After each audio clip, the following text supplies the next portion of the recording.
selalu berusaha menyimpan sesuatu yang bisa membawa manfaat, baik untuk dirinya, untuk anak cucunya, maupun untuk keluarganya, untuk masa kini dan masa depannya.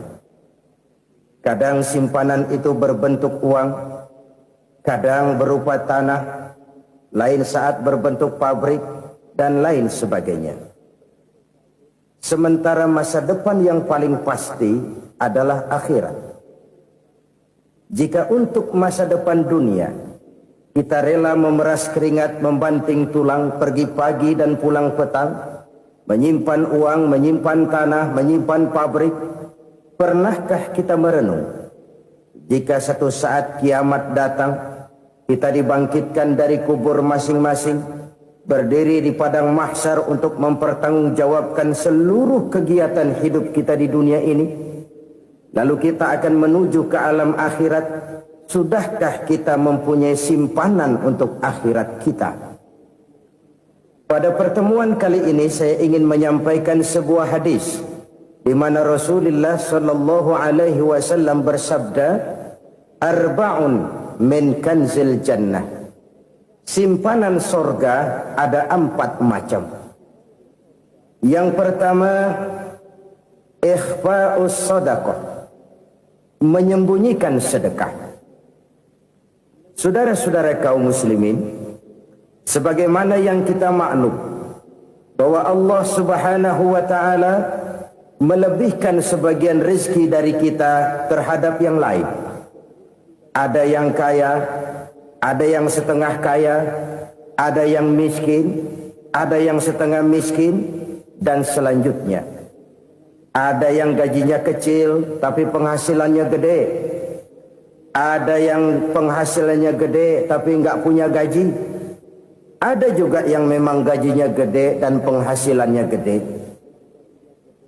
Kelebihan rezeki merupakan sunnatullah dan tidak harus membuat kita merasa lebih dari yang lain. Bahkan sebaliknya, kelebihan itu harus membuat kita ringan tangan untuk menolong mereka yang memang memerlukan pertolongan. Kalau saudara diberikan ilmu, maka pertanyaan akhirat cuma satu: ilmumu kau amalkan untuk apa? Kalau saudara diberikan umur yang panjang, pengadilan akhirat juga bertanya satu: umurmu kau habiskan di mana? Tapi kalau saudara diberikan harta, pengadilan akhirat akan bertanya dua: hartamu kau dapat dari mana? Kau belanjakan kemana? Dari mananya ditanya dan kemananya juga ditanya. Oleh karena kita akan dimintakan pertanggungan jawab, maka amanah yang bernama harta ini harus kita gunakan dengan sebaik-baiknya. Ada penggunaan yang merupakan kewajiban, itu zakat namanya. Ada penggunaan yang sewaktu-waktu, itu infak namanya. Ada yang lebih sewaktu-waktu lagi, dan itu sedekah namanya. Zakat dia terikat oleh haul dan nisab, oleh putaran batas waktu dan ukuran dari harta itu sendiri. Sedangkan infak terikat oleh situasi dan kondisi perekonomian seseorang. Sedangkan sedekah tidak terikat dengan apapun. Dalam kondisi seperti apapun kita bisa melakukan sedekah dengan yang terkecil sekalipun. Sampai-sampai Rasulullah sallallahu alaihi wasallam mengajarkan, la tahqiranna minal ma'rufi syai'an walau an talqa akhaka biwajhin talik. Atau ada hadis, tabassumuka fi wajhi akhika laka shadaqah. Senyumanmu kepada temanmu adalah sedekah. Jadi untuk melakukan sedekah tidak harus dalam berbentuk uang. Dengan ilmu kita bisa sedekah. Dengan tenaga kita bisa bersedekah, dengan pikiran kita bisa bersedekah, bahkan senyum kepada teman itu pun sedekah. Jadi kalau sedekah dengan uang memang belum punya uang, nyengir aja banyakin. Itu asal pada tempatnya, jangan lalu ketemu tiang listrik cengengesan. Tentu tidak pada tempatnya dan tidak wajar. Nah, sedekah yang paling dicintai Allah adalah sedekah yang disembunyikan. Artinya, jauh dari sifat riya. Kan kadang-kadang ada orang sedekah itu disebutkan namanya, apa tidak bagus? Kalau memang niatnya ikhlas, ya bagus-bagus saja. Untuk memberikan sugesti kepada yang lain. Si Fulan bin Fulan nyumbang sekian, diumumkan. Boleh kalau niatnya untuk memberikan rangsangan kepada yang lain supaya dia menyumbang lebih besar dari orang tadi. Tapi kalau itu mendatangkan riya, maka sedekah yang paling dicintai Allah adalah sedekah yang disembunyikan. Tangan kiri saja tidak tahu apa yang diberikan oleh tangan kanan. Sedekah yang dilakukan dengan ikhlas akan merupakan perbendaharaan surga, tersembunyi dari pandangan orang lain, tidak seorang pun tahu. Karena memang sikap yang baik adalah melupakan kebaikan dan mengingat kesalahan. Itu salah satu ciri orang bahagia. Orang yang selalu mengingat kesalahannya dan berusaha melupakan segala kebaikannya. Kalau dia akan berada kebaikan, dia tidak bisa ikut, dia merasa rugi karena dia merasa belum pernah berbuat baik.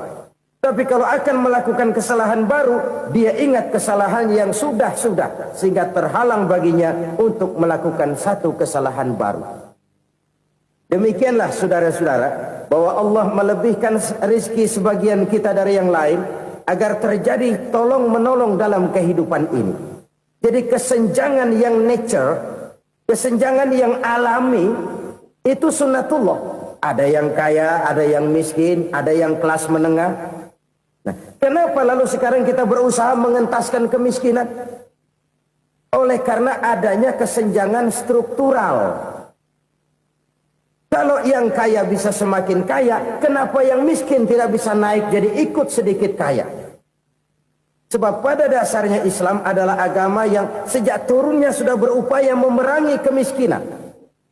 Bahkan dikatakan kemiskinan itu mendekatkan kepada kekufuran. Orang kalau miskin udah dekat banget sama kafir.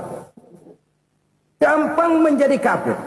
Berapa banyak saudara-saudara kita yang oleh karena soal perut, oleh karena soal materi, terpaksa meninggalkan dan menanggalkan akidahnya. Menjual petunjuk yang diberikan Allah dengan kesenangan dunia yang cuma sebentar ini. Na'udzubillah, thumma na'udzubillah. Jadi makin kita sembunyikan satu sedekah, semakin banyak perbendaharaan kita di surga. Sedekah yang paling dicintai Allah adalah sedekah yang disembunyikan. Malahan ada seorang sufi, dia punya kebiasaan kalau pergi sholat Jumat dia bawa uang, itu uang dia taruh di bawah tikar masjid. Dia niat sedekah kepada siapa saja yang nemuin itu duit. Maksudnya apa? Supaya yang nemuin nggak tahu siapa yang punya duit. Demikian dia saking ingin menyembunyikan sedekahnya. Karena sifat riya itu bisa memakan amal kita sendiri. Riya itu termasuk menyebut-nyebut kebaikan kita. Orang yang suka nepuk dada, sedikit-sedikit ngitungnya kalau nggak gua. Tuh kalau nggak gua tuh. Tuh yang belas itu kalau nggak gua, kalau nggak gua. Iya kalau nggak lu kenapa emang? Orang yang suka menepuk jasad. Tuh, biasanya memang begitu saudara-saudara. Kalau perang lagi berkecamuk, orang nggak sempat ngaku jadi pahlawan. Tapi begitu perang selesai, yang kagak kenal bedil ngaku pahlawan, mas. Itu sesuatu yang biasa. Oleh karenanya, orang-orang yang ikhlas dalam bersedekah, disembunyikannya sedekah itu, Allah cinta betul. Malahan ada hadis memberikan jaminan, inna sedaqatal mar'il muslimi tazidu fil umri wa tadfa'u mitatas su'i. Sesungguhnya sedekahnya seorang mukmin tazidu fil umri, bisa menambah umur panjang. Wa tadfa'u mitatas su'i, dan menyelamatkan manusia dari mati secara su'ul khatimah. Jadi siapa yang kepengen panjang umur, banyaklah sedekah. Yang bosan hidup, pelit terus. Sedekah menambah panjang umur dan menyelamatkan manusia dari mati secara su'ul khatimah. Pak, katanya umur itu nggak bisa ditambah, nggak bisa dikurangin. Kapan? Kalau ajal sudah datang. Fa idza jaa ajaluhum la yastakhiruna sa'atan wa la yastakdimun. Kalau ajal datang tidak bisa dimajukan, tidak bisa dimundurkan. Itu kalau ajal sudah datang. Tidak bisa lagi umur ditambah dikurangi, sudah datang. Tapi kalau belum datang, itu kan haknya Allah. Mau ditambah, mau dikurangi, hak prerogatif Allah. Sebagai pencipta manusia, Allah maha kuasa dan maha mampu. Sedekah ini menambah panjang umur dan menyelamatkan manusia dari mati secara su'ul khatimah. Itu orang mati kan sama ya, kondisinya mati, nggak nafas. Tapi hakikat mati kan lain-lain. Ada yang mati itu husnul khatimah, baik akhirnya. Misalnya lagi ngaji mati, lagi sholat mati, lagi sedekah mati. Ini yang dinamakan dengan husnul khatimah, baik di akhirnya. Sebaliknya ada yang su'ul khatimah, jelek di akhirnya. Ini yang jadi catatan akhir. Lagi nyekek botol, mampus. Lagi banting kartu, modar. Su'ul khatimah, jelek pada akhirnya. Sedekah menyelamatkan manusia dari mati secara su'ul khatimah. Dan kita semua kepengen mendapat husnul khatimah, jauh dari su'ul khatimah. Oleh sebab itu yang bisa menyelamatkan kita dari penyakit itu antara lain adalah sedekah yang disembunyikan. Yang dikerjakan dengan ikhlas karena Allah.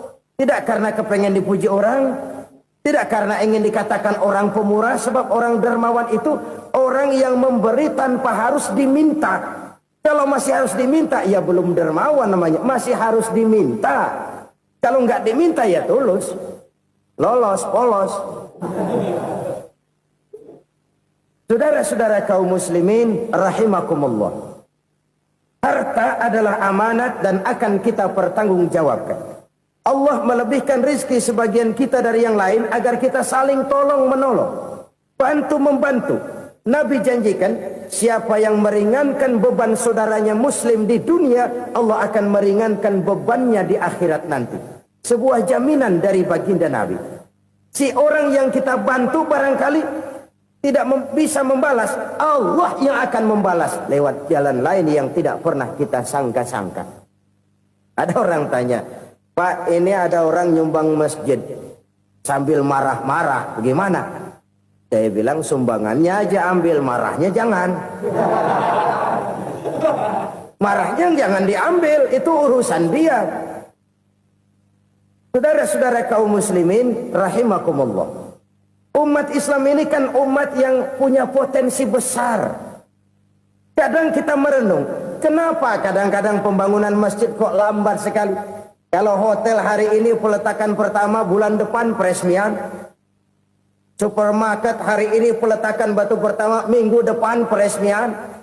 Tapi kalau sudah yang namanya masjid, kadang-kadang peletakan batu pertama sekaligus jadi batu terakhir. 3 tahun, 4 tahun, campur nebar jalak di jalanan. Duit dijaring kayak ikan sepat. Apa tidak ada orang Islam yang kaya? Banyak.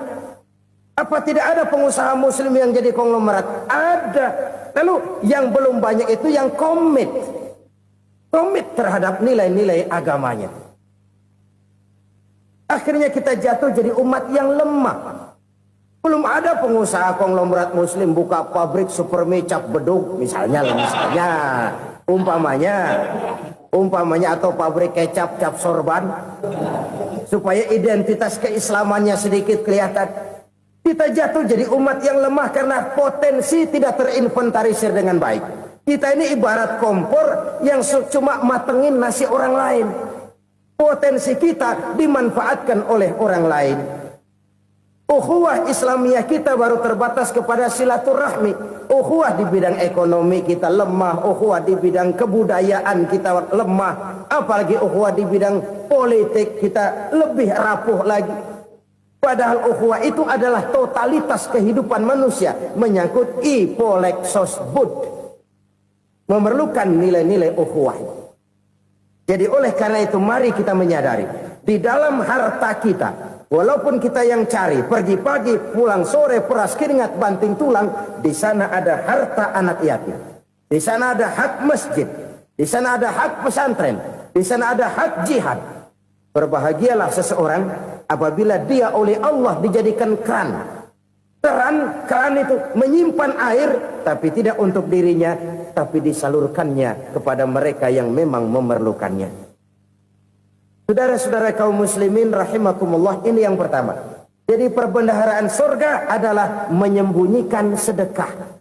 Orang lain nggak tahu, kita pun nggak pernah ngitung-ngitung. Kita anggap lewat begitu saja, padahal itu deposit akhirat. Satu. Yang kedua, perbendaharaan surga itu apa?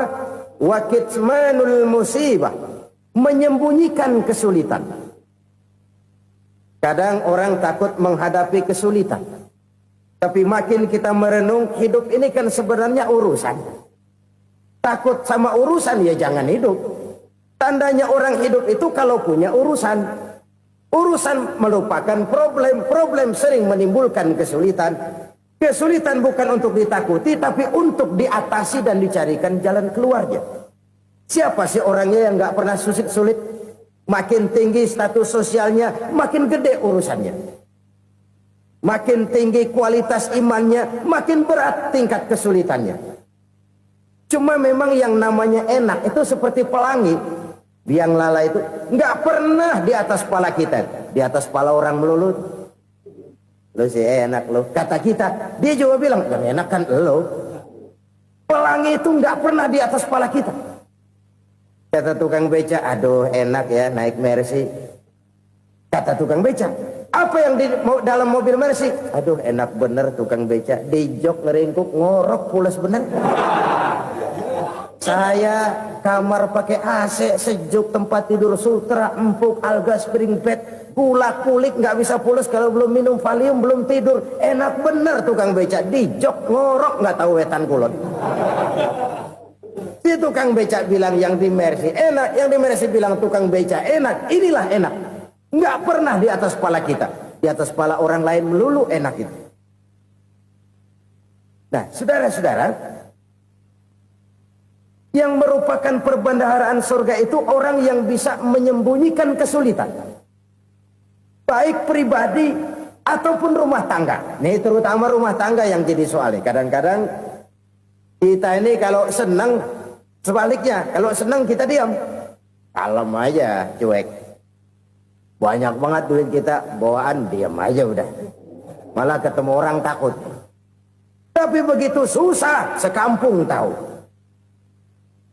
Padahal Nabi mengajarkan perbendaharaan surga itu menyembunyikan musibah, menyembunyikan kesulitan.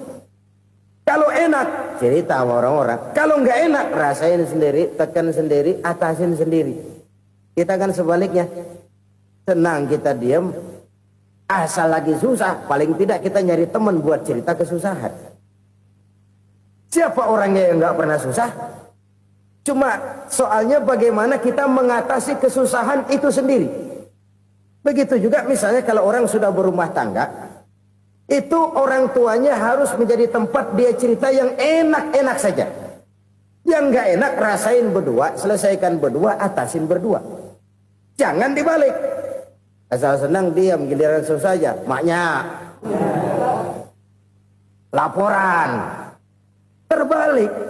Bisa menjaga security informasi. Maka nama bayam keluar diam, malah seluitan. Enak amat lo makan daging ayam. Security informasi. Saudara-saudara kaum muslimin rahimakumullah. Ujian yang terberat itu yang pernah diberikan kepada para nabi, para rasul, para aulia, para ulama. Makin tinggi keimanan, makin berat bentuk kesulitan. Ayo saya kemukakan satu contoh saja. Ada seorang nabi yang kaya, nabi kaya, namanya Nabi Ayub. Iblis kalau orang begini kan keki. Ibadahnya rajin, kaya. Nih yang kayak begini susah digodain. Kalau ibadahnya rajin, miskin, kali bisa disogok. Sini imannya mantap, ibadahnya rajin, kaya, nabi lagi. Oh, tapi namanya iblis nggak kurang akal. Laporan, Tuhan, kenapa Les? Ya ini bahasa saya, bahasa Qurannya sih nggak gitu. Itu hambamu yang namanya Ayub, dia rajin ibadah cuma karena dikasih kaya aja. Coba kasih miskin dia, berhenti dia sembahyang. Ah, kamu bisa aja. Saya tahu Ayub itu hambaku yang ikhlas. Saya buktiin Tuhan, silahkan. Dibuktiin lah, iblis turun ke alam ini. Yang mula-mula dia lakukan, dia rusak sawah ladang Nabi Ayub. Dia binasakan binatang ternak Nabi Ayub. Sehingga dalam waktu singkat, jatuhlah Nabi Ayub dari orang paling kaya jadi orang paling miskin. Beliau masih ibadah di mihrab dalam masjid. Datang iblis. Saudara Ayub, ya, lagi ngapain? Ibadah. Nyembah Allah, nyembah Allah. Oh, percuma. Kenapa? Tuhan yang ente sembah nih, dia udah bikin miskin ente. Sawah ladang ente hancur lebur, binatang ternak binasa. Sekarang ente jadi orang paling miskin. Ngapain nyembah Tuhan kayak begitu? Tekor. Udah berhenti dah ibadah, berhenti ibadah. Ini iblis sama Tuhan laporannya lain, yang dikerjakan kepada Nabi Ayub juga lain. Benar begitu iblis kata Nabi Ayub? Iya, sawah ladang saya habis, buras. Binatang ternak saya binasa, binasa. Saya miskin, bangpak. Apa jawab Nabi Ayub? Bukan innalillahi, ya ini hebat. Alhamdulillahillazi a'tani wa akhza minni. Segala puji bagi Allah yang telah memberikan harta kepada saya dan sekarang mengambilnya lagi. Alhamdulillah. Allah yang ngasih, Allah yang ambil. Itu mah urusan Allah. Iblis cuman ibadah jalan terus, sujud lagi Nabi Ayub. Iblis seleher gondok banget. Dasar Nabi nggak mempan dia apa-apain. Miskin malah alhamdulillah. Allah yang ngasih, Allah yang ngambil. Jadi kalau kita tidak komit, kita tidak terikat kepada kaya, miskin, senang, susah, apa yang bisa bikin kita susah? Jadikan kekayaan, kemiskinan, jadikan senang, susah sebagai anak buah yang bisa kita atur. Jangan kekayaan ngatur kita, jangan kemiskinan ngatur kita. Kita yang harus mengatur mereka. Senang, susah, kaya, miskin, bahagia, sengsara, jadikan itu anak buah yang bisa kita atur. Kalau sekarang kita kaya, lain saat boleh jadi kita miskin, semiskin-miskinnya. Allah yang ngasih, Allah yang ngambil. Tenaga mana yang bisa menghalangi? Ibadah jalan terus. Iblis makin gondok. Dasar Nabi loh. Akhirnya apa? Nabi Ayub dikerjain, diberikan penyakit. Demikian fatal penyakitnya. Bayangin, udah miskin, sakit. Masya Allah. Miskin, sakit. Sakitnya nggak lama, kira-kira 16 tahun. Istrinya 3, 2 mental minta ceraiin. Ngerawatin laki bengek begini. Senang belum tentu, susah udah pasti nih. Cerai aja, cerai dah. Cerai. Tinggal satu Siti Rahmah yang setia menemani beliau. Sesetia-setianya hati perempuan. Satu saat Siti Rahmah bilang, "Bang, iya, abang kan Nabi bang. Lalu namanya Nabi kan doanya jarang meleset bang. Maksud kamu minta kenapa sih sama Tuhan biar abang sembuh baik dah bang?" Siti Rahmah, iya. Saya sakit berapa tahun sih dah? 16 tahun bang. Sebelum ini saya sehat berapa tahun? Ya kira-kira 60 tahun bang. Nah coba ente banding-bandingin Rahmah. Saya dikasih sehat 60 tahun. Dikasih sakit 16 tahun. Sudah nggak sabar mau doa kepada Allah minta sembuh. Saya malu kepada Allah. Diuji dengan yang luar biasa seperti ini, tidak mengganggu stabilitas kehambaannya. Dia tetap menghamba kepada Allah Subhanahu wa ta'ala. Saudara-saudara kaum muslimin rahimakumullah. Kunci menghadapi kesulitan itu apa? Allah jelaskan dalam satu ayat, wa basyiris sabirin alladzina iza asabathum musibah qalu inna lillahi wa inna ilaihi raji'un. Gembirakan orang-orang yang sabar Siapa mereka itu? Yang apabila mendapat musibah mereka kembali kepada keyakinan dasar. Segalanya dari Allah dan segalanya akan kembali kepada Allah. Ini konsepsi dasar dari sikap muslim dalam menghadapi berbagai kesulitan. Segalanya dari Allah, segalanya akan kembali kepada Allah. Kalau ini sudah kondisi dasarnya, maka kita akan lapang menghadapi kenyataan bagaimanapun pahitnya. Apakah itu namanya miskin, apakah itu namanya sakit, bahkan maut sekalipun.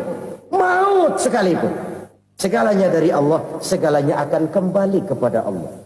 Ini sikap hidup, bukan sekedar ucapan. Kita kadang-kadang menjadikannya sebagai ucapan.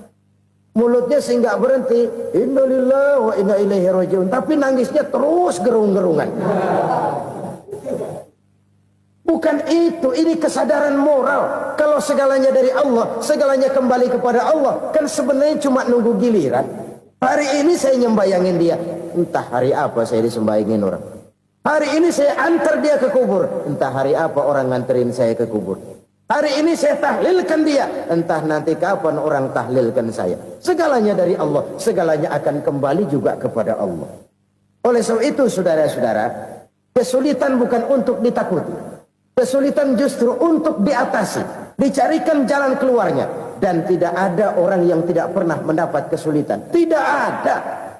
Semakin tinggi status sosial, semakin tinggi kualitas keimanan, semakin besar juga tingkat kesulitan. Hanya saja bagaimana cara kita mengatasinya. Dan Al-Quran menyatakan, innama al-usri yusra. Di balik kesulitan itu pasti ada kemudahan. Roda itu berputar. Karena itu Rasulullah sallallahu alaihi wasallam mengingatkan kepada kita, ta'arraf ilallahi firraha ya'rifka fisyiddah. Ingatlah kepada Allah di waktu kamu senang, supaya Allah ingat kepada kamu di waktu kamu susah. Kalau waktu senang kita ingat kepada Allah, kita susah, Allah tidak akan meninggalkan kita. Tapi kalau waktu senang kita jauh dari Allah, sujud tidak sempat, dengan masjid jauh, ketika senang kita lupakan Allah. Nanti begitu kita susah, Allah lupakan kita. Dan itu menyakitkan. Oleh karena itu orang-orang tua kita dulu bilang, kalau lagi sehat ingat-ingat, lu bakal sakit nanti. Kalau lagi kaya ingat-ingat satu saat kita bakal jatuh miskin. Bahkan kalau lagi muda ingat-ingat kita bakal tua. Dan yang terpenting, kalau lagi hidup ingat-ingat kita bakal mati. Saudara-saudara kaum muslimin rahimakumullah. Jadi yang kedua yang merupakan perbendaharaan surga, menyembunyikan musibah. Saudara-saudara kaum muslimin rahimakumullah. Hal ketiga yang merupakan perbendaharaan surga adalah wasilatur rahmi. Orang yang suka bersilaturahmi. Sebagaimana yang kita maklum bahwa manusia adalah makhluk yang disebut zon politika. Makhluk sosial yang tidak mungkin hidup sendiri-sendiri. Betapa dan siapapun kita memerlukan orang lain. Bodoh betul manusia kalau tinggal di tengah masyarakat tapi tidak mau bermasyarakat. Merasa hebat sendiri, pinter sendiri, gagah sendiri, kaya sendiri. Mungkin kalau mati juga ngubur sendiri. Jangankan kita di sini, di sorga saja Nabi Adam waktu sendirian bengong melulu, mondar mandir. Allah tegur dam sepi dam. Ya ini kalau bahasa saya. Iya Tuhan sepi ini nggak ada coret-coretan pisan ini. Diciptakan Siti Hawa baru anteng Nabi Adam. Itu di sorga. Cobalah. Umpamanya saudara tinggal di Jakarta nih. Kayak bener. Apaan aja di Jakarta punya saudara dah. Jembatan Semanggi ambil. Monas buntel bawa pulang. Hotel-hotel ambil semua. Cuman tinggal di Jakarta sendirian, apa enaknya? Betapa dan siapapun kita perlu orang lain. Tidak ada seorang pun yang bisa memenuhi kebutuhan hidupnya secara sendiri-sendiri. Nah, Islam telah menyelamatkan manusia dari ras diskriminasi. Mengikat manusia dengan persaudaraan yang berlandaskan kepada akidah. Karena itu dianjurkan bersilaturahmi. Bahkan Nabi menyatakan, man arada ayyubsata lahu fi rizqihi wa yunsa'a fi atharihi falyasil rahimah. Siapa yang kepengen diluaskan rezekinya dan dipanjangkan usianya, banyaklah ia bersilaturahmi. Siapa yang kepengen dimudahkan rezekinya, hendaknya ia banyak bersilaturahmi. Kalau banyak teman, kesulitan kan paling tidak ada tempat cerita. Udah susah, sendirian kita pikirin diri, nggak ada tempat tukar pikiran. Cepet banget sama bengek. Dilawan sendiri. Nah, secara makro kita bisa berkata, tidak mungkin ada kemenangan kalau tidak ada kekuatan. Tidak ada kekuatan kalau tidak ada kesatuan dan persatuan. Tidak mungkin ada kesatuan dan persatuan tanpa semangat silaturahmi. Kalau umat Islam mau menang, dia harus kuat. Kalau umat Islam mau kuat, dia harus bersatu. Kalau umat Islam mau bersatu, dia harus membudayakan silaturahmi ini. Bahkan sampai-sampai kata Nabi, kalau bisa cari nilai tambah. Apa? Silman qata'ak. Bersilaturahmilah kau kepada orang yang marah denganmu. Masya Allah, indahnya ajaran agama kita. Orang yang marah pun kepada kita, kata Nabi, kalau bisa bersilaturahmilah kepadanya, kepada orang yang marah itu. Di situ nilai tambah. Cuman jujur nih hadis, ngucapinnya gampang, ngamalinnya yang berat banget. Orang marah sama kita, kita disuruh silaturahmi, ada apa malu? Lu marah, ada gue marahan lagi. Gue pikirin. Saudara-saudara kaum muslimin rahimakumullah. Tapi ini yang diajarkan, bahkan ini yang dicontohkan oleh baginda Rasul. Bagaimana begitu mudah, misalnya satu saat Abu Jahal ini ngatur strategi bagaimana bikin Muhammad celaka. Dia gali lubang di depan tempat tidurnya. Dia tutupin daun korma. Terus dia panggil seseorang, ke sini. Kasih tahu Muhammad, pamannya sakit keras, minta ditengokin. Berangkat orang ini ke sana. Muhammad, labbaik. Pamanmu sakit keras, dia minta ditengokin. Baik, saya akan datang menjenguk beliau. Berangkatlah Nabi ke rumah Abu Jahal tanpa prasangka apapun. Abu Jahal udah pasang setil, selimut 3 rangkap setengah dipakai.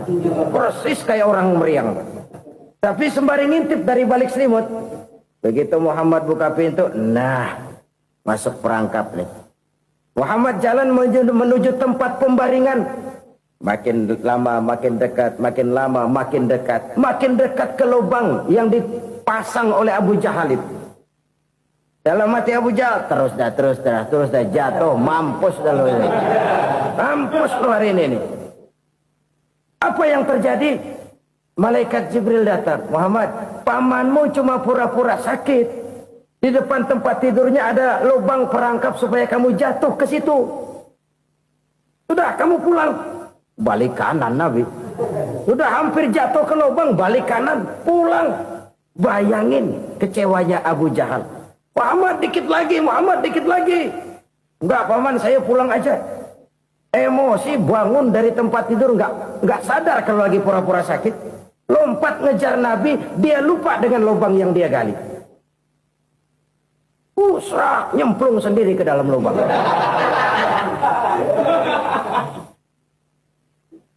Nabi terus berlalu. Ini terjadi keanehan. Jatuh ke lubang yang dia gali itu sebenarnya nggak terlalu dalam ya, antara 3-4 meteran lah. Tolong saya jatuh ke lubang ini. Datanglah pelayan-pelayannya itu. Angkat saya dari sini. Oh, yang ngulurin tambang. Satu gulung, belum juga nyampe itu tambang. Kurang, beli lagi ke warung. Sambung, ulur lagi, nggak juga bisa sampai. Wah, ini kerjaan Muhammad ini. Tolong, siapa salah seorang kamu ke rumah Muhammad? Kasih tahu, encangnya kecebur. Minta ditolongin. Sampaikan kepada Rasul. Kenapa? Pamanmu jatuh ke lubang, Muhammad minta tolong diangkatin. Tambang udah nyambung-nyambung nggak nyampe juga. Ya, nanti saya datang, saya tolong. Coba. Nyata-nyata orang berniat jahat mau mencelakakan dia. Datang dia menolong. Ini yang disebut air tuba dibalas air susu ya ini. Bukan sebaliknya. Air tuba dibalas air susu. Paman, kecebur ya? Iya Muhammad, tolongin nih. Pegang tangan saya. Nabi ulurkan tangannya. Nyampe. Dipegang oleh Abu Jahal. Diangkat ke atas. Sampai atas. Apa kata Abu Jahal? Sihirmu memang hebat Muhammad. Udah ditolongin dikata sihir. Yang enak kita kemplang kan itu orang begitu. Urusan apa? Tapi inilah akhlak. Kalau bisa kamu bersilaturahmilah dengan orang yang marah kepadamu sekalipun. Orang marah kita tetap baik. So, kalau kita berbuat baik sama orang yang memang baik, rasanya sih biasa-biasa aja. Orang baik kita baik lagi. Ya draw aja, belum ada nilai tambah di situ. Baru ada nilai tambah kalau kita bisa berbuat baik kepada orang yang nyakitin kita. Itu namanya kita setingkat di atas dia. Dia sakitin kita, kita berbuat baik sama dia. Dia pelit sama kita baik sama dia. Dia marahin kita deketin dia. Di situ kita punya nilai tambah. Jadi siapa yang ingin diluaskan rezekinya kata Nabi dan dipanjangkan umurnya, hendaklah ia banyak-banyak bersilaturahmi. Sederhana sebenarnya silaturahmi. Tapi silaturahmi membangkitkan semangat kesatuan dan persatuan. Kesatuan dan persatuan melahirkan kekuatan. Dalam matematika, 1 ditambah 1 pasti 2. Tapi di tengah masyarakat, 1 orang takut ditambah 1 orang takut, hasilnya jadi 2 orang setengah berani. Kenapa setengah berani? Karena udah berdua. Tadi pan takut sendirian. Kalau dia kumpul turu-turu takut lah jadi berani. Kita yang lemah, kita yang tidak berdaya, kita yang miskin, kalau mau kompak bersatu, apa yang nggak bisa kita kerjain?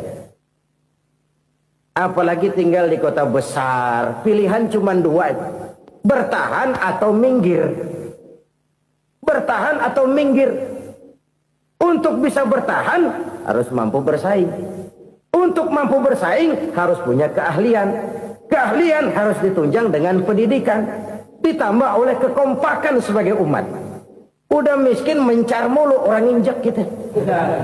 Orang nggak pandang urusan apa malu. Oleh karena itu silaturahmi pada hakikatnya merupakan roh dari ukhuwah yang diajarkan oleh agama kita. Bagaimana Islam menyelamatkan masyarakat manusia dari ras diskriminasi, mengikat manusia, dan tidak ada persaudaraan yang lebih indah selain persaudaraan yang diikat dengan nilai-nilai akidah. Sepanjang orang di jalan Allah, itulah saudara kita. Keluar dia dari jalan Allah, selesailah persaudaraan sampai di situ. Karena itu, kalau ingin menyimpan sesuatu di surga, banyaklah bersilaturahmi. Datang ke rumah ini, datang ke rumah itu, dan lain sebagainya. Itu simpanan kita di akhirat nanti. Ini yang ketiga. Saudara-saudara, yang keempat, perbendaharaan surga itu apa? Wa qawlu la hawla wa la quwwata illa billah. Ucapan la haula wa la quwwata illa billah. Ibadah kan ada yang berat, modalnya besar. Bangun masjid berat, modalnya besar. Bangun rumah sakit berat, modalnya besar. Ada ibadah yang berat, tapi modalnya ringan. Misalnya puasa. Puasa itu berat, mengendalikan nafsu. Kalau sekedar nggak makan nggak minum sih enteng, mengendalikan nafsu itu jihad terbesar. Tapi kan modalnya ringan, cuma niat saja. Ini ibadah berat, modalnya ringan. Ada ibadah yang ringan, modalnya juga enteng. Seperti termasuk ucapan la haula wa la quwwata illa billah. Tanpa sadar, la haula wa la quwwata illa billah, nyelengin tuh di surga. Nyelengin, kita nggak terasa, nyelengin simpenan akhirat. La haula wa la quwwata illa billah, nyimpan lagi. Kaget, la haula wa la quwwata illa billah, nyimpan lagi. Banyak simpanan. Walaupun sebenarnya yang dimaksud di sini adalah kesadaran batin bahwa tidak ada daya dan kekuatan kecuali Allah. Itu intinya. Kita memulai pekerjaan disunahkan baca bismillah, kan begitu. Apa itu? Kesadaran moral. Bahwa ini saya bisa kerjakan. Saya kerjakan ini dengan menyebut nama Allah. Kenapa? Kalau Allah tidak memberikan daya dan kekuatan, mana mampu saya kerjakan ini. Maka saya kerjakan ini dengan menyebut nama Allah. Bismillah. Kesadaran moral. Manusia hanya wajib berusaha, tapi nggak pernah wajib berhasil. Banyak hal-hal yang kalau kita renungkan secara rasio nggak mungkin. Tapi jadi kenyataan. La haula wa la quwata illa billah. Tidak ada daya dan kekuatan kecuali bagi Allah semata-mata. Kesadaran moral akan kelemahan dan keterbatasan makhluk bernama manusia. Kadang kita kagum dengan otak, tapi kita sering lupa sama yang bikin otak. Padahal bagaimanapun hebatnya otak, yang bikin otak pasti lebih hebat dari otak. Nggak percaya, silahkan otak-otakan. Inilah kecenderungan. Kita kagum dengan pesawat-pesawat mutakhir, bukan main, besi gede banget terbang itu. Alangkah hebatnya. Lalu apa yang bikin otak tidak lebih hebat dari itu semua? Kita puji laut, apa yang bikin laut tidak lebih hebat dari laut itu? La haula wa la quwata illa billah. Tidak ada daya dan kekuatan kecuali Allah. Apa yang bisa kita lakukan kalau tidak karena daya dan kemampuan yang diberikan oleh Allah kepada kita? Lahirlah sikap tawadu, rendah hati, tidak melonjak menjadi angkuh dan sombong, sadar akan kelemahan dan keterbatasan diri. Sebagai makhluk yang diciptakan oleh Allah Subhanahu wa ta'ala. Jadi satu sisi ini ucapan yang berpahala, la haula, jadi wiridan. Pada sisi lain ini kesadaran moral, sikap mental, kesadaran batin, bahwa yang punya daya dan kekuatan itu cuma Allah. Kita nggak pantas untuk sombong, sebab sombong itu pakaiannya Allah. Kita nggak sedang pakai pakaian Allah, kegedean. Dan makin kita renungi, makin terbentur. Apa sih yang bisa kita sombongin? Kita mau sombong apa? Kaya, pintar, itu kan semua relatif. Di atas langit masih ada langit lagi. Jadi oleh karenanya, marilah kita menyadari. Manusia hanya wajib berusaha, tapi tidak pernah wajib berhasil. Yang berusaha saja tidak wajib berhasil, apalagi yang tidak berusaha. Islam bukan agama orang pemalas yang selesai sholat lalu endelohom, nggelenggem ayem-ayem. Tapi Islam bukan agama orang sombong yang setelah berusaha lalu tidak memerlukan Allah. Kita bisa saja bikin proyeksi, tahun sekian kita bakal panen besar menurut perhitungan otak. Tapi ada kejadian lain. Apa? Tikus ngambek. Habis itu dimakanin tikus, panen gagal. Proyeksi rasional gagal oleh tikus-tikus yang ngambek itu. Bisa saja terjadi. Tahun depan kita panen besar, urung. Kenapa? Musim panas panjang. Dan sekarang ini koran-koran bikin berita musim mengalami penyelewengan. Bukan cuma manusia yang nyeleweng sekarang. Musim pakai nyeleweng. Mestinya kan musim hujan udah selesai. Masih hujan-hujan juga. Musim. Nah sekarang kita boleh bikin proyeksi. Kita bakal panen besar. Tahu-tahu musim panas panjang. Sawah retak, air kering. Cari teknokrat yang paling botak. Suruh pendekin tuh musim panas. La haula wa la quwata illa billah. Inilah kesadaran moral. Saudara, saya teringat satu saat ada seorang konglomerat. Umurnya ya kira-kira 70-an. Satu saat dia ditanya oleh wartawan, "Pak, umur Bapak berapa sih?" "Ya paling 10 tahun." 10 tahun? 10 tahun? Anak Bapak berapa orang? Satu saja? Satu. Harta Bapak berapa? Ya paling-paling bangsa 7 juta kali. 7 juta? Iya. Pak, kenapa Bapak bohongi saya? Bapak punya buku biografi. Koran-koran, majalah-majalah banyak memuat cerita riwayat hidup Bapak. Saya tahu umur Bapak 70. Kenapa bilang cuma 7 tahun? Saya tahu anak Bapak 8. Kenapa cuma bilang 1? Saya tahu harta bapak miliaran, mungkin triliunan, pabrik di mana-mana, bank di mana-mana. Kenapa bilang uang bapak cuma 7 juta? Nah, kata si konglomerat tadi, kamu benar nak, kamu benar. Umur saya kalau jumlahnya memang 70 nak. Cuman ingat-ingat saya, baru 7 tahun terakhir ini saya sujud. Baru 7 tahun terakhir ini saya berusaha dekat dengan Allah. Saya laksanakan perintahnya, saya jauhi larangannya. 7 tahun inilah rasanya yang ada nilainya di hadapan Allah. Yang 63 tahun matong, kelabu, kelam umur gue. Habis untuk maksiat, untuk munkarat. Maka ketika ditanya tadi, umur saya 7 tahun itu. Oh begitu Pak. Oh iya. Lalu anak Pak. Anak bapak kan 8. Kenapa bilang cuma 1? Nah, kalau jumlah hitungannya memang anak saya 8. Tapi dari 8 orang ini rasanya cuma 1 nih. Yang bakal jadi buah hati, belahan jantung. Pelanjut cerita, penerus sejarah. Bakal jadi anak soleh yang akan mendoakan saya. Cuma 1 rasanya anak saya ini yang bakal jadi buah hati saya. Besar-besaran saya. Yang akan mendoakan di kubur saya. Yang akan mendoakan di akhirat saya. Yang 7 orang mana, Masya Allah, yang atu tenggeng, yang atu nyekek botol lolo, yang atu nggak karu-karuan. Makanya saya bilang 1 anak saya yang akan bisa mendoakan saya. Oh begitu Pak. Iya. Nah harta Pak, harta bapak kan triliunan, pabrik bapak di mana-mana, uang bapak hampir di tiap bank-bank besar. Kenapa bilang cuma 7 juta? Betul kau nak. Harta saya kalau jumlahnya memang miliaran, triliunan mungkin. Tapi yang saya ingat baru 7 juta tuh yang saya belanjakan di jalan Allah. Saya nyumbang masjid, saya santuni yatim piatu, saya bantu pembangunan pesantren, saya bantu pembangunan rumah sakit Islam.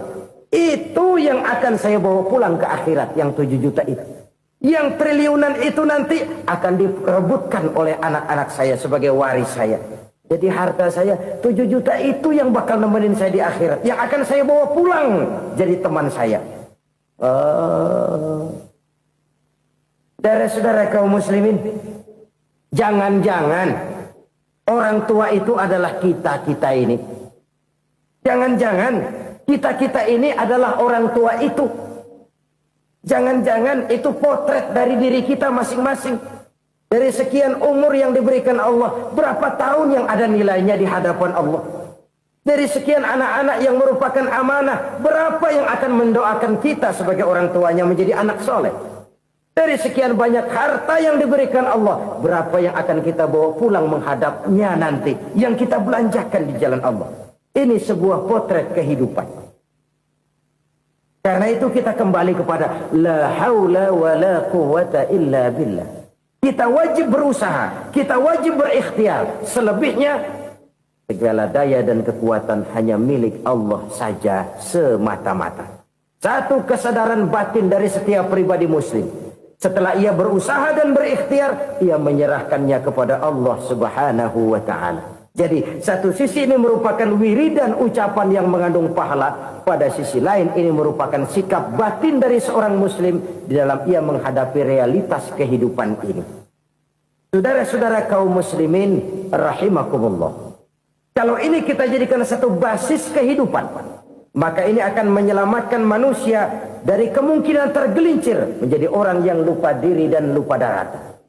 Sebab itu Imamul Ghazali berpesan, jadidis safinah fa innal bahra amiq wa khuziz zad fa inna safara ba'id wa khaffifil hamla fa innal hamla sadid.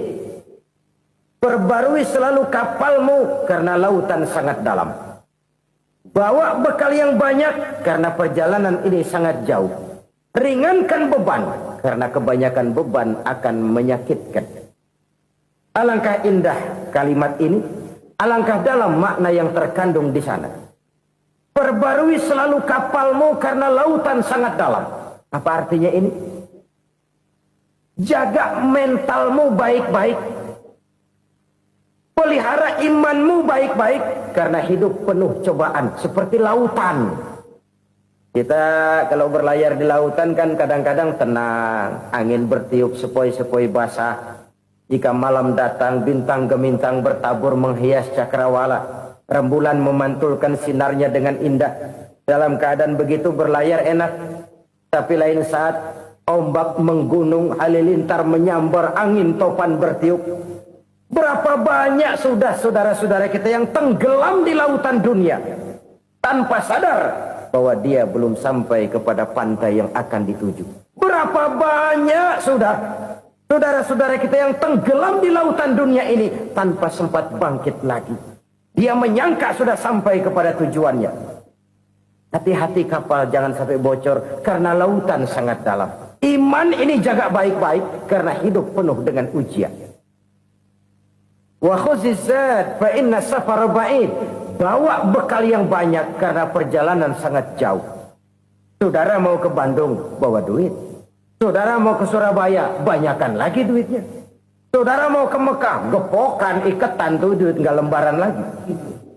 Makin jauh perjalanan, makin banyak bekal yang harus kita bawa. Kalau saudara dari Jakarta mau ke Surabaya, kagak bawa duit berangkat juga, itu sih bukan berani namanya, nekat. Sampai Surabaya belum tentu, sengsara di jalan udah pasti. Kenapa? Nggak bawa bekal berangkat. Sama juga kita nih, misalnya belum sempat sembahyang, mati. Waduh, berani banget orang. Belum punya bekal, mati. Sengsara di jalan. Atau bekal tidak cukup. Dari Jakarta saudara mau ke Surabaya, bawa duit 500 perak. Paling jauh Cikampek nyampenya itu. Paling jauh itu. Antara jauhnya perjalanan dengan bekal yang saudara bawa tidak seimbang. Hidup ini perjalanan panjang. A walking tour.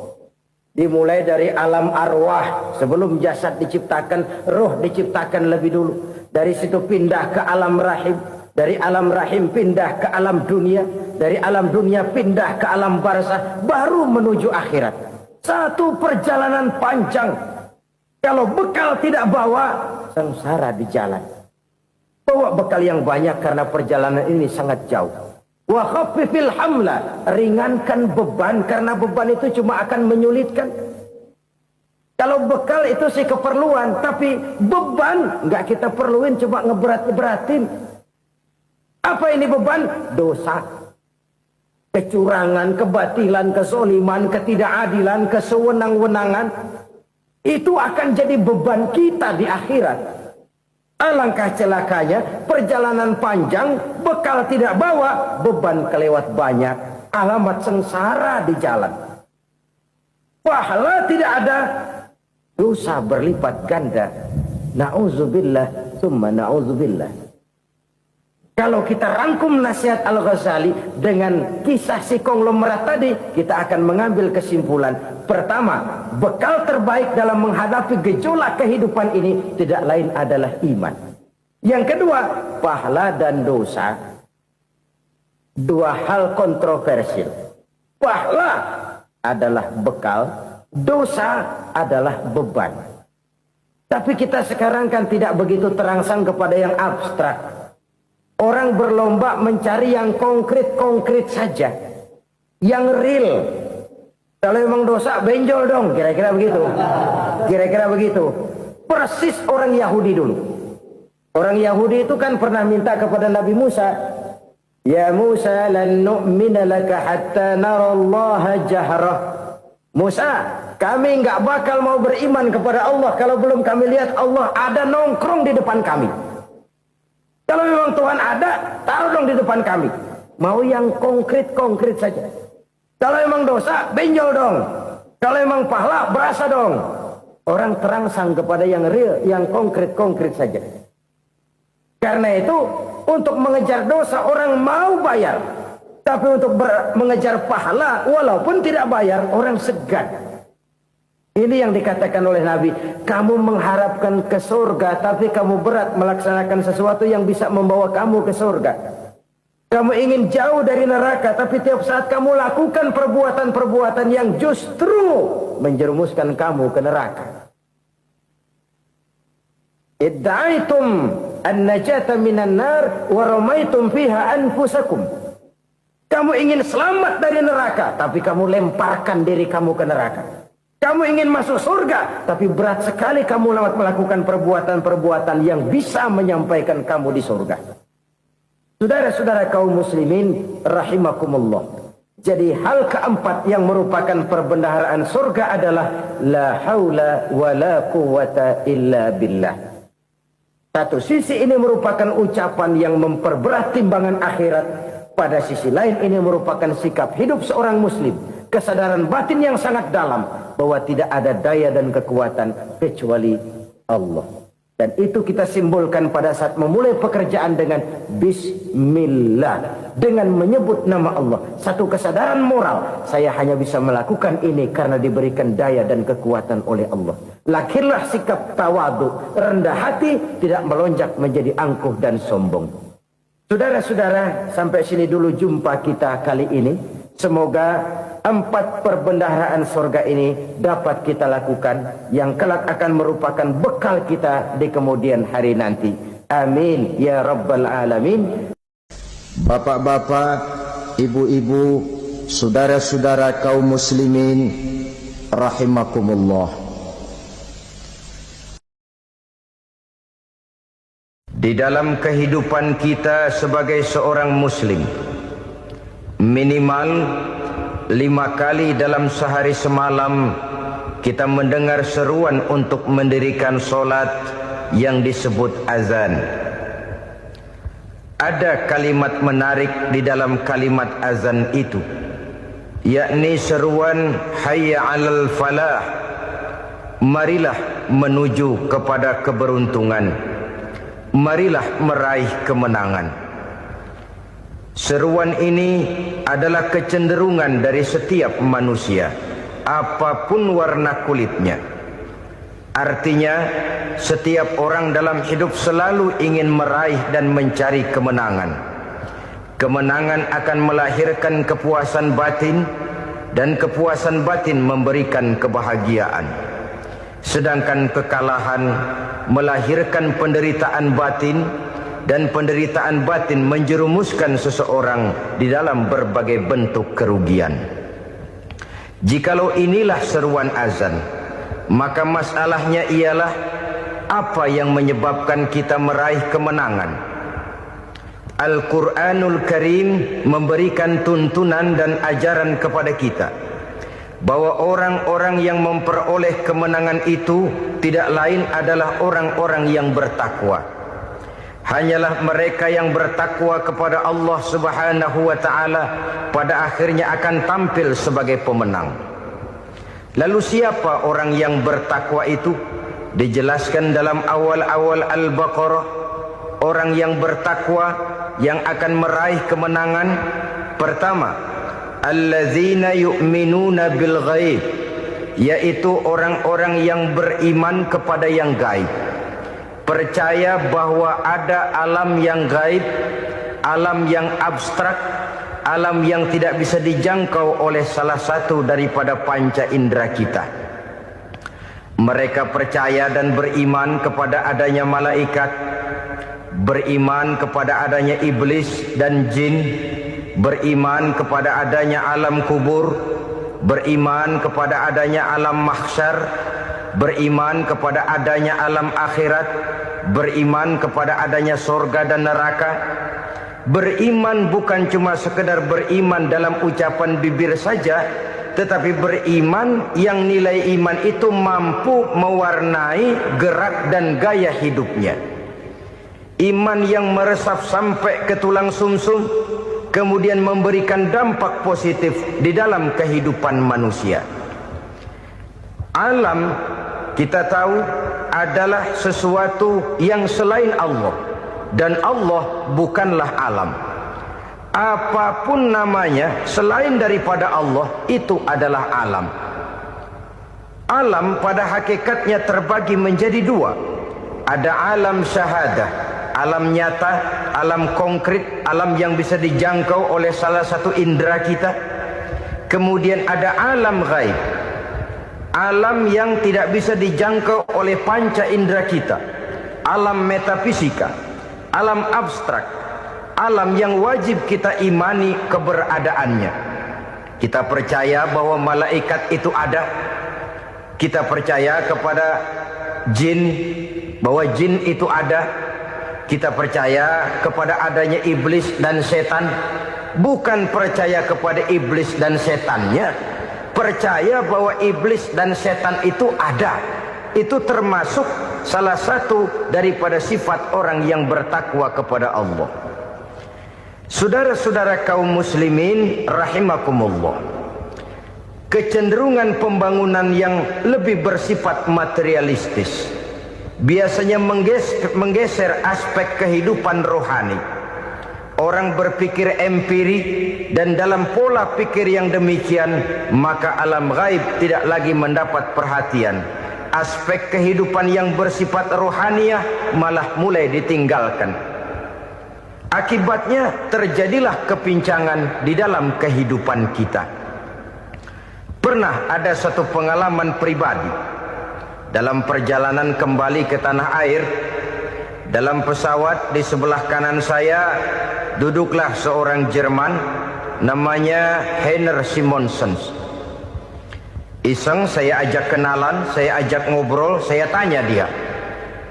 Saya bilang, Mas Heiner ini, kalau pesawat yang kita tumpangi ini jatuh ke bawah, kira-kira apa yang bakal terjadi, Mas?